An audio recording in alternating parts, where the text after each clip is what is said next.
মেসির অবতার হয়ে যেন ধীরে ধীরে হাজির হচ্ছেন আলভারেজ। গোল অ্যাসিস্ট তো করছেনই, সেটাও আবার করছেন দর্শনীয়ভাবে।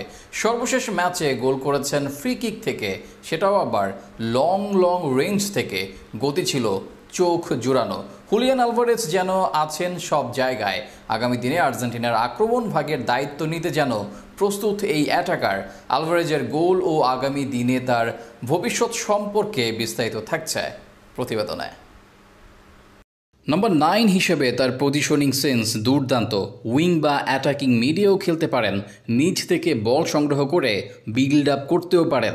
দারুণ তার ফিনিশিং, থ্রু পাসটাও ভালোই পারেন। ম্যানচেস্টার সিটির হয়ে গত মৌসুমে কেভিন ডি ব্রুইনের অভাবও পূরণ করেছেন, আবার সময় অসময়ে হয়েছেন হালান্ডের বিকল্প। এবার যেন এই সবের সাথে আরও এক ভূমিকায় হুলিয়ান আলভারেজ।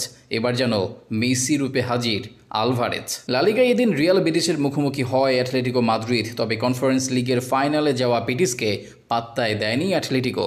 আর সেখানেই দলটির গল্পের মূল নায়ক আর কেউ নন, হুলিয়ান আলভারেজ। ম্যাচের 10 মিনিটে আলভারেজ দেখান নিজের জাদু। ডিবক্সের বেশ দূর থেকে ফ্রি কিক পায় অ্যাটলেটিকো মাদ্রিদ। অ্যাটলেটিকোর হয়ে গ্রিজম্যান ফ্রি কিক নিলেও এদিন বল দেওয়া হয় আলভারেজকে। কেন তাকে বল দেওয়া হলো সেটাই যেন প্রমাণ করলেন তিনি। সামনে থাকা 3জন খেলোয়াড়ের উপর দিয়েই মারলেন বল। সেখান থেকে বল হালকা কার্ভ দিয়ে খুঁজে নেয় টপ কর্নার। লাফ দিয়েও কিছুই করতে পারেননি প্রতিপক্ষ গোলরক্ষক। তাতেই শুরুর চমক দেখায় অ্যাটলেটিকো। ম্যাচে যে এতটুকু অবদান রেখেছেন আলভারেজ এমন নয়, এদিন আরও এক গোল ও অ্যাসিস্ট করেন আলভারেজ। ম্যাচের 76 মিনিটে প্রতিপক্ষের কফিনে শেষ পেরেকে ঢুকিয়ে দেন এই আর্জেন্টাইন। অ্যান্টনিও গ্রিজম্যানের সাথে 1-2-1 খেলেন, সেখানে নিখুঁতভাবে অফসাইড এড়িয়ে দেন পাস।